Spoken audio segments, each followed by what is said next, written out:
Mis pisadas se marcan en la nieve. Estoy en Bucarest, la capital de Rumanía. Camino por el Boulevard Ion Mihalache. Busco los vestigios que puedan quedar de una radio clandestina de la que ni siquiera sabemos dónde estuvo exactamente. Unas señas que me han facilitado hablan de un palacete cercano al Museo del Campesino, pero esta información resulta vaga e imprecisa. No consigo situar el pequeño edificio donde se grabaron miles de programas y noticiarios producidos por el Partido Comunista de España en su largo exilio. He preguntado a unos operarios que trabajan junto a este museo y, pese a su avanzada edad, dicen no haber escuchado nada sobre aquella experiencia radiofónica.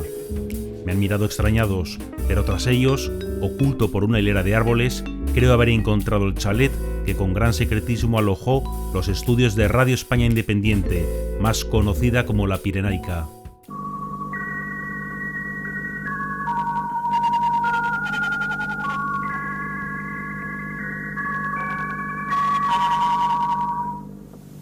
Habla Radio España Independiente, Estación Pirenaica. Además de por nuestras habituales ondas de 19, 25 y 26 metros, transmitimos todos los días por estas ondas volantes sin interferencia. En el año 1939, los miembros del PCE que lucharon defendiendo la República frente al golpe de Estado perpetrado por el movimiento fascista inician una vida de exilio que en algunos casos terminaría en Moscú, capital de la Unión Soviética. Y sería allí, en el año 1941, donde su legendaria secretaria general Dolores Ibárruri diera inicio a las emisiones de Radio España Independiente. La asturiana María José Capellín, una de las últimas locutoras de aquella experiencia, lo recuerda así. Claro, Radio España Independiente es obvio, ¿no? Era la independencia frente al sometimiento a Franco. Y luego era Estación Pirenaica. Estábamos así, aquí Radio España Independiente, Estación Pirenaica. La idea era, dar la imagen o dar la idea a la población de que se estaba hablando desde España, desde los Pirineos. Es decir, de cerca, de hecho, durante mucho tiempo la gente creyó que Pirenaica estaba en España. A medida que la dictadura del general Francisco Franco iba afianzando su poder con mano de hierro, la necesidad de información se iba haciendo más notoria, pues la censura era total y absoluta.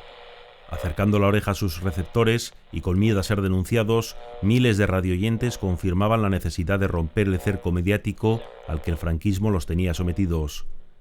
De forma pareja, y para satisfacer a esa audiencia, el equipo de La Pirenaica también fue creciendo, juntando en sus estudios a gente de diferentes generaciones y territorios del Estado español. Estábamos las dos parejas jóvenes, pero estaban los veteranos que habían salido de España de la guerra y luego estaban los que habían ido saliendo de las cárceles. En el equipo que estábamos, La Pirenaica en aquel momento, pues había gente que había pasado 20 años en la cárcel con quedas de muerte, no sé qué, que luego había salido a vivir a uno de los países del este que la había acogido por cuestiones de salud y había terminado La Pirenaica.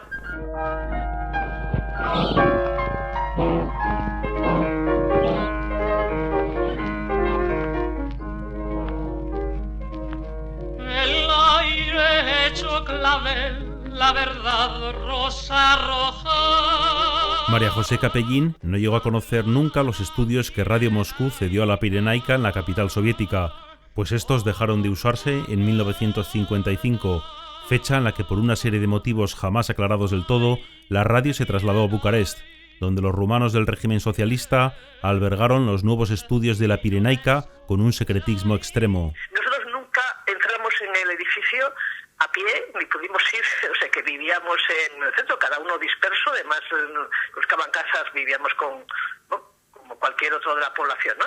En pisos normales y corriendo, por la mañana, a las 6 de la mañana nos recogía un coche, y entrábamos en ese coche por una puerta que se abría y se cerraba, y dentro del chalet ya no íbamos a hablar con nadie, era un chalet, un palacete, digamos, típico decimonónico, etcétera. Nos íbamos igualmente en el coche, salíamos en veces no seguidos, es decir, se íbamos saliendo cada cual o cada pareja o de dos en dos o así, decir, en coche, decir, vueltas, es decir, sin que la puerta saliera nadie, y después se quedaba siempre en las tardes, teníamos guardia, es decir, que íbamos rotando, todos los compañeros se quedaban dos de guardia, que la tarde era por si llegaba alguna noticia importante de algo y tenías que tal, ir revisando, que se ponían las emisiones que se sacaban, se ponían dos veces, una por la mañana y otra por la noche, es decir, para que escuchase la gente, ¿no?, diferentes horas. Desde el 22 de julio de 1941 hasta el 14 de julio de 1977, la Pirenaica realizó 108.360 emisiones. Pese a ser una emisora clandestina, el trabajo editorial y de producción era una labor altamente profesionalizada, habida cuenta de que la Unión Soviética y el propio gobierno rumano financiaban su actividad radiofónica. Allí te llegaban, también venía en coche, traía de los teletipos de diferentes, me imagino, de diferentes periódicos romanos. Entonces llegaban las agencias, pues te llegaban la Reuter, y llegaba EFE, pero también llegaban las agencias americanas, la France Press, tenías todas las mañanas, tenías allí 6 o 7 informes de agencias internacionales. Entonces, en función de las lenguas que habláramos, traducíamos, que si los que sabían ruso traducían latín, los que sabían inglés traducían no sé qué, los que francés, etcétera. Y ahí se elaboraban las noticias. Luego allí llegaba también, a veces llegaban en correo, o sea, correo físico, es decir, en sobres, también te llegaban, y yo creo que no llegaban al edificio, sino que también te los traían en coche, que llegaban tal, noticias del interior, o sea, escritos, es decir, colaboradores que mandaban pues una huelga que había ocurrido no sé qué y te lo contaban, una no sé qué, es decir, notas de las cárceles, etcétera, que llegaban a la radio. Con todo eso, y luego una vez a la semana llegamos paquetes de las revistas. Con todo esto se iban elaborando los reportajes, las noticias, tal. Y luego dábamos la emisión, preparábamos, es decir, las emisoras, las horas que sean, noticias, comentarios, contenidos, etcétera. Canto esta noche de estrellas. Siendo la Pirenaica una emisora compuesta por hombres y mujeres de los más diversos orígenes y generaciones, se dieron algunas diferencias en cuanto a la forma de comunicarse con su audiencia, sobre todo en su última etapa de los años 70, cuando María José Capellín trabajó allí como redactora. Había discusiones, la nueva generación queríamos meter más música y entonces todos los cantautores los pusimos, y los veteranos decían que se iba a perder el tiempo cuando tenías que dar información, qué sé yo, sobre la situación del campesinado en la comarca de no sé dónde, y vamos a poner una canción de Raymond.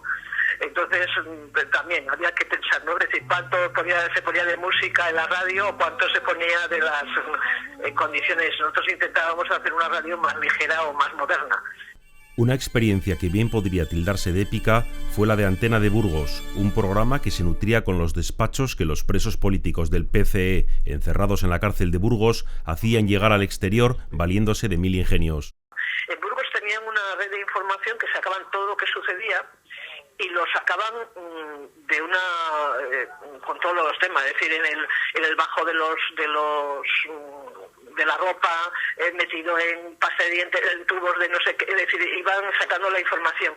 Entonces hubo una época que llegaba con una rapidez enorme. A veces salían de inmediato, por teléfono llamaban a París, de ahí llamaban a Rumanía y se daba la información al día siguiente. Es decir, luego ya en nuestra época se va la información en horas. Entonces, claro, eso fue lo que hizo que la policía llegó un momento que la dirección de Burgos estaba histérica diciendo: tiene que ser que está aquí la emisora, porque no puede ser que tengan tanta información interna de lo que ocurre en la cárcel y no conseguían pillarla. Les desmontaron las cámaras, no sé cuánto, las celdas, me hicieron formar a todos, no sé qué, para ver cómo salía la información de la cárcel.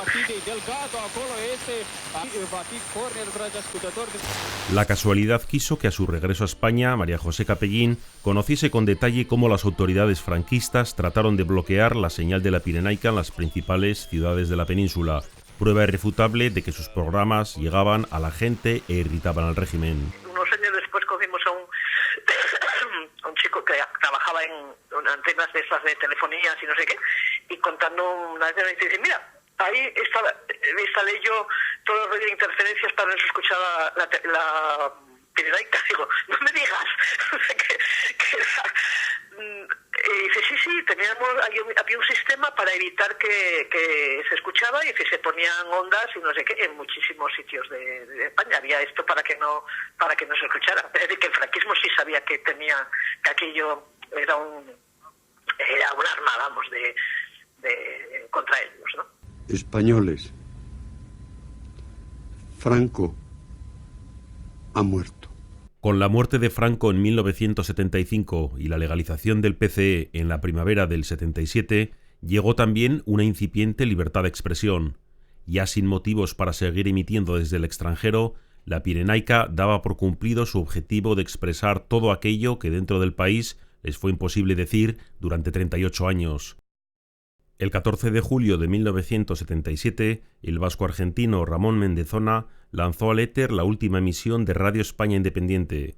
Tal y como lo vino haciendo desde que asumió la dirección de la radio en la época de Moscú, se despidió bajo el seudónimo de Pedro Aldamiz. De este modo, Radio España Independiente entraba en la historia como la más longeva de todas las radios que emitieron de forma clandestina durante la larga noche del franquismo.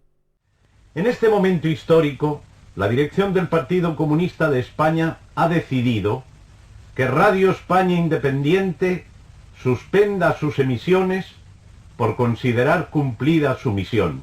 Una labor, no diré callada, porque hablábamos 12 horas diarias, pero sí anónima, que queremos creer ha protagonizado una parcela del combate de nuestro pueblo por la democracia, en esa página apasionante que se ha llamado Radio España Independiente, Estación Pirenaica. Al juicio de nuestro pueblo nos remitimos. Adiós, amigos. Pedro Aldamiz os da un fuerte abrazo a través del éter.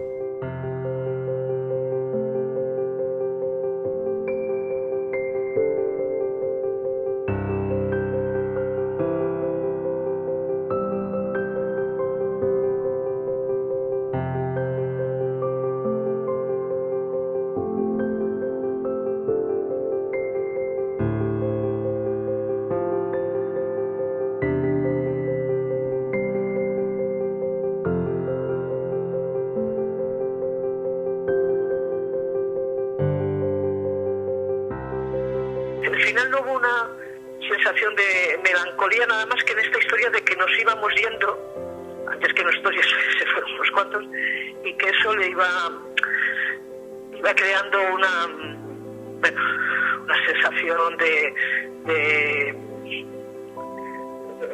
pérdida de personas, pero al mismo tiempo con un entusiasmo de ¿y dónde vais? De la vuelta. O sea, el sueño de los 40 años fue mantener la vuelta y la llegada a España. Claro, luego la decepción fue terrible, incluso humana, personalmente. No encajaron la mayoría.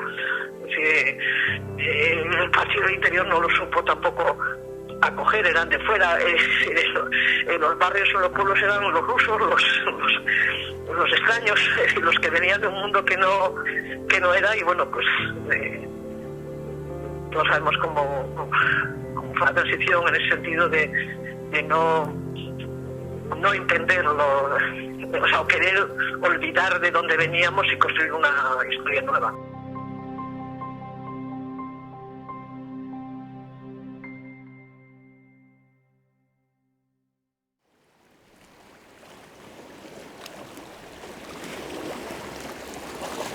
Un día alguien me contó que en los años 60 muchos vascos trataban de sintonizar una emisora radiofónica que emitía desde el mar. La llamaron La Chalupa, que en el idioma de los vascos quiere decir embarcación. Decían que estaba en el mar para no reconocer que en realidad se encontraba al otro lado del océano, en Venezuela.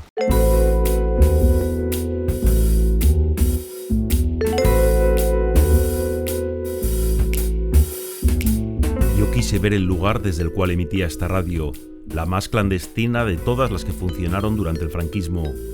Pero me fue imposible. De ese lugar ya no queda nada más que selva. Situada en una quebrada a 1 hora de Caracas, era prácticamente invisible incluso cuando emitía, ya que era una antena rómbica instalada a ras de suelo y rodeada de maleza. A esta radio la llamaron Radio Euskadi, la voz de la resistencia vasca.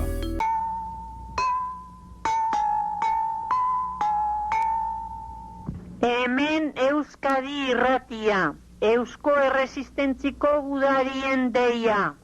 This is Radio Euskadi, the voice of the Basque underground. Next follows a transmission in Spanish and Basque languages. Ici Radio Euskadi, la voix de la résistance basque. Vous allez entendre notre émission en langue basque et en langue espagnole. Aquí Radio Euskadi, la voz de la resistencia vasca.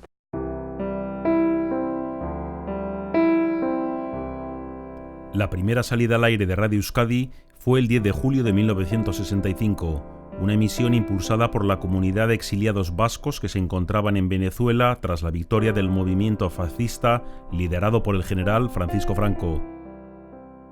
Los inicios fueron muy modestos, dado que la radio comenzó a funcionar con lo poco que podían aportar los exiliados que se movían alrededor del centro vasco de Caracas.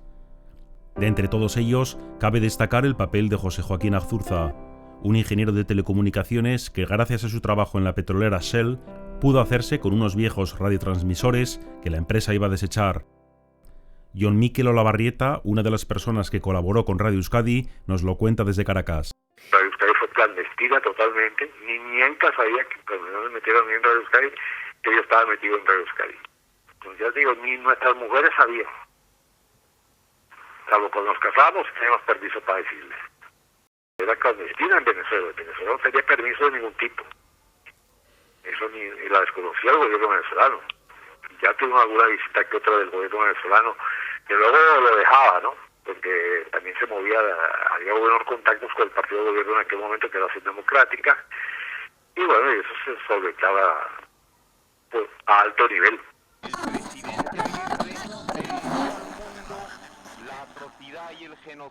Radio Euskadi, la voz de la resistencia vasca, tuvo una existencia anterior, aún hoy muy poco conocida. Lanzada por el gobierno vasco en el exilio, emitió desde la localidad vasco-francesa de Muguerre entre 1946 y 1954, año en la que tuvo que cerrar por orden de un gobierno francés que comenzaba a mantener buenas relaciones con la dictadura de Francisco Franco. Reapareciendo en las ondas de forma sorpresiva 11 años después, la nueva Radio Euskadi resultó ser un misterio tanto para las autoridades españolas como para los más avezados radioaficionados de Europa y América. Tanto fue así que a finales de los años 60, la revista estadounidense Popular Electronics hizo un concurso para ver quién era capaz de localizar aquella extraña emisora que lanzaba canciones en el idioma más antiguo de Europa. Había una revista, la Popular Electronics, que tenía hasta una especie de concurso entre radioaficionados, a ver dónde podía estar Radio Euskadi, cada uno daba una opinión. Hubo algunos que se acercaron al lugar donde venían las emisiones. Pero bueno, no acertaron del todo, pero decían que estaba en Venezuela alguno que otro.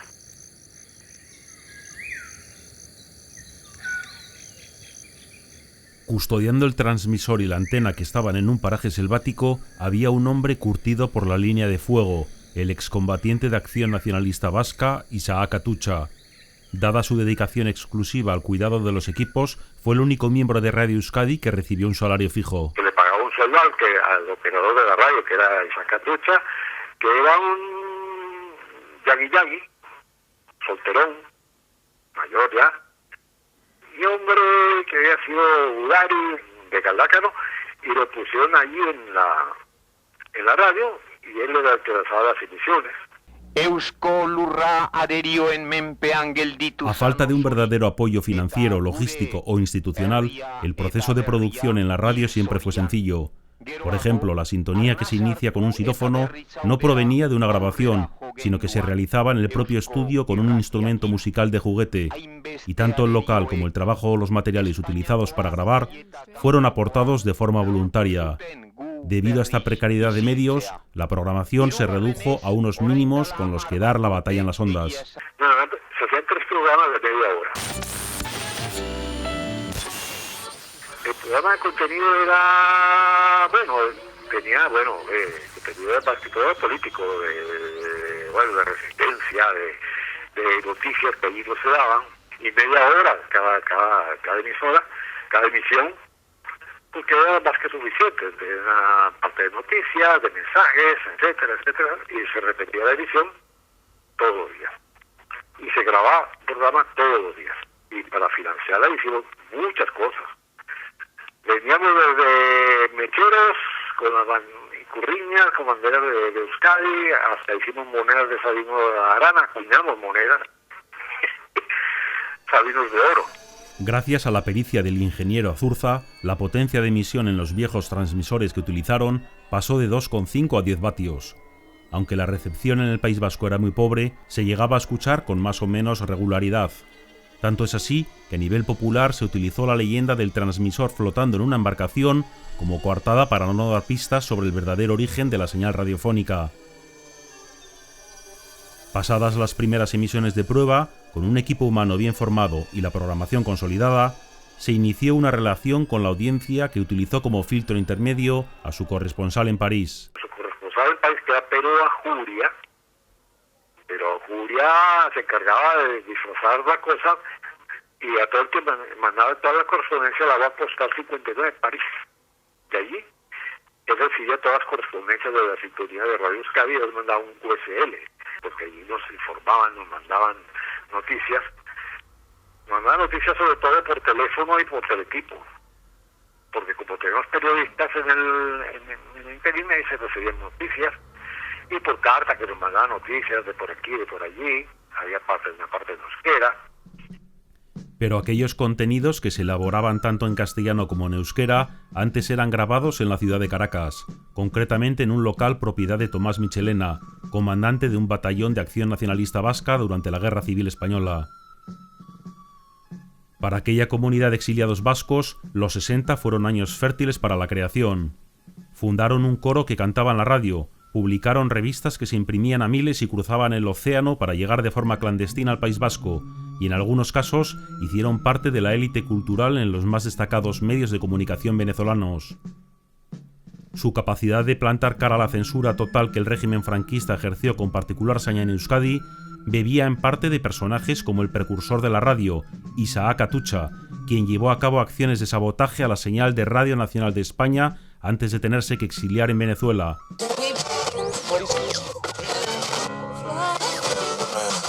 No contento con esta experiencia y aún más enfadado por la señal que Franco mandaba hasta Venezuela para bloquear la frecuencia de emisión utilizada por Radio Euskadi, diseñó unos interceptores electrónicos que fueron enviados al País Vasco en cajas de puros para sabotear la señal de Radio Televisión Española. Hicimos las cajas de puros que mandamos por Euskadi para cortar las emisiones del audio de Televisión Española. La idea era mandar mensajes de resistencia, poner la caja de puros abandonada ahí y dejarla que se muriera, luego la encontraría la Guardia Civil y se la llevaría, y ya está. Radio Euskadi inicia este programa de hoy con un agur eta gero arte que repetiremos al final del programa. Como era de esperar, con la muerte del dictador Francisco Franco y la paulatina democratización del espacio radiofónico, Radio Euskadi, la voz de la resistencia vasca, dio por concluida su misión en las ondas. Jon Mikel Olabarrieta nos recuerda cómo se despidieron de su audiencia tras 12 años de emisiones clandestinas. El final de la radio fue muy triste, pero yo fui el que lancé la última emisión. Le di todo lo que era nuestra emisora, lo saqué con la máxima potencia que se pude sacar a los dos aparatos y aguantaron. O sea, algunos ni aguantan, pero bueno, fue la última emisión que fue el 1 de mayo del año 77. Y bueno, ahí entre lágrimas, pues ahí terminó. Pero tenemos que ya cerrar la emisora, pero ya no tenía objeto ninguno, ya había habido la transición en Euskadi, estaba en ese proceso, ya había emisoras allí, ya se hablaba libremente. Y bueno, le dimos cierre a la emisora.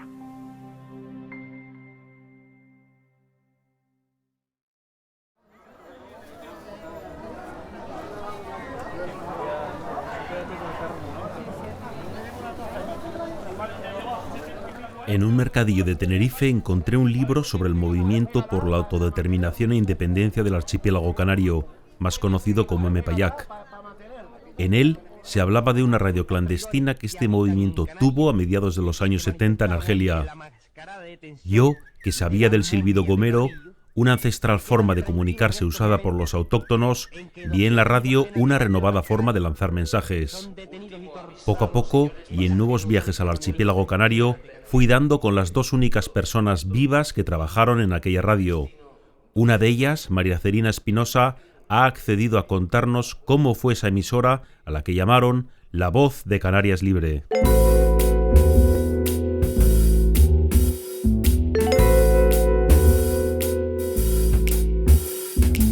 Me casé con 15 años, me separó muy pronto y se me ofrece la posibilidad de estudiar y de estar militando en Argelia porque Antonio Cubillo, pues tras años de lucha casi en solitario, pues ya empezamos a llegar más gente, más cuadros, por así decirlo, ¿no? Y nada, eso fue muy sencillo, me fui, simplemente, ¿no? O sea, no le dije nada a mis padres, de que me iba, sino que estaba en Barcelona estudiando. Cuando llegué a Argelia tenía yo 17 años. El mismo día que llegué, para que te hagas una idea, nadie nos echó el pasaporte, o sea, estaba él con un policía de frontera y entramos, ¿no?, al país. He aquí la Voz de Canarias Libre, emisora del movimiento por la autodeterminación y la independencia del archipiélago canario, el M-Payac.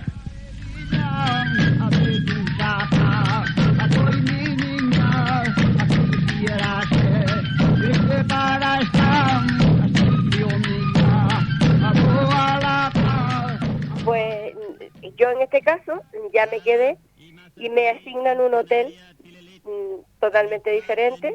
Mi nombre, ya mi pasaporte incluso lo tienen los argelinos, no lo tiene Antonio Cubillo, o sea, pasa a formar parte de los movimientos de liberación y me dan una acreditación.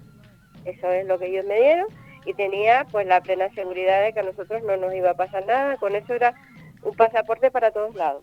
Haciendo escala en Francia, una jovencísima María Cerina Espinosa llegaría a la ciudad de Argel en 1975.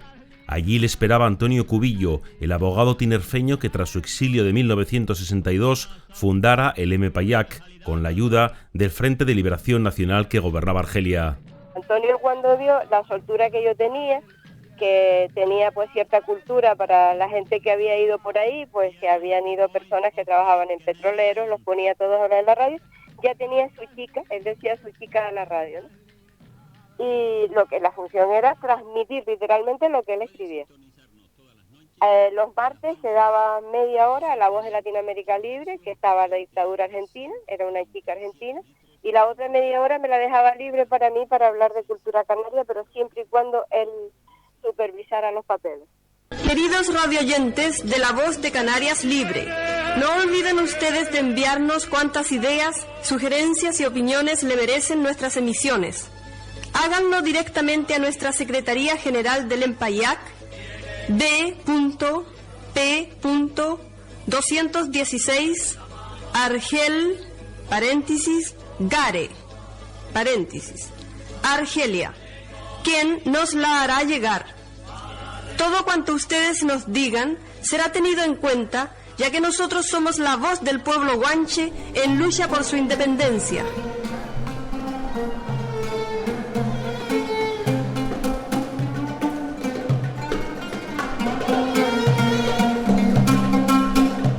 En aquel entonces, Argelia era prácticamente el centro de todos los movimientos revolucionarios del planeta.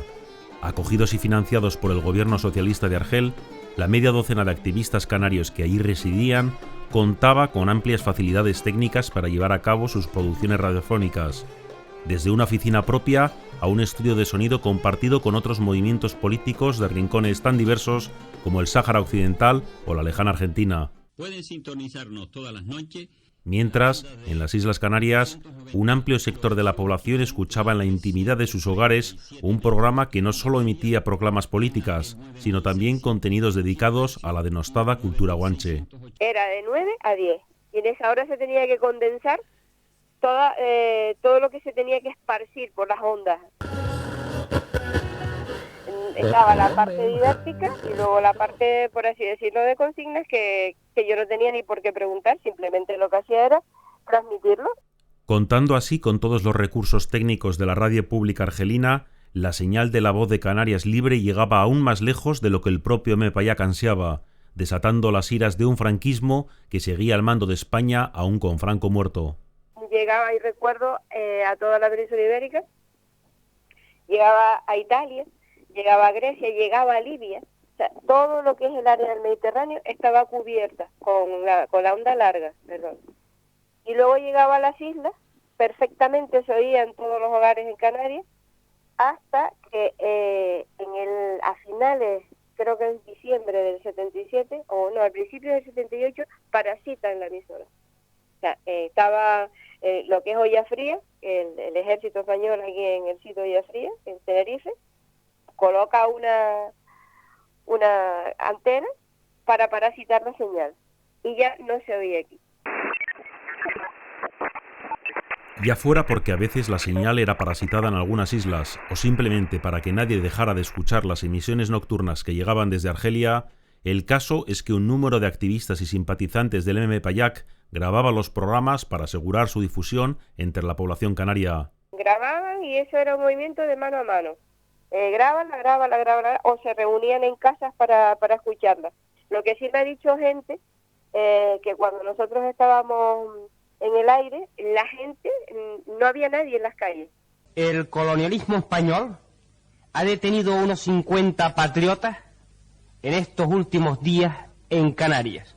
Denunciamos ante el mundo entero la detención de todos estos patriotas y las torturas salvajes a que son sometidos los compañeros y simpatizantes por la independencia de Canarias. Tras pasar más de 2 años en el aire, el 25 de enero de 1978, la voz de Canarias Libre dejó de emitirse. Pocas semanas después, Antonio Cubillo sufriría un brutal apuñalamiento que le dejaría postrado en una silla de ruedas el resto de su vida. Tanto la llegada a Argelia de sicarios contratados por el gobierno de España, como la presión ejercida por algunos de los nuevos partidos y sindicatos españoles que preparaban al país para la entrada en una monarquía parlamentaria, terminaron por conseguir que Argelia accediera a clausurar definitivamente la radio y con ella su apoyo al M. Payák. Se cerraba así para siempre un capítulo más de la historia de las radios clandestinas que se valieron del éter para hacer frente al franquismo a través de las ondas. El último día de emisión que fue fuerte porque el corte de la emisora fue un día para otro. Nosotros no sabíamos que aquello se iba a cerrar. Y el último día de la emisión, incluso gente del Partido Comunista, gente que estaba trabajando en la embajada, nos decían, les van a cerrar la emisora, y Antonio como que no se lo creía. Yo creo que lo sabía, pero como que era muy vital, ¿no? Y como que a darnos prisa, muy lejos de pensar todo lo que venía después.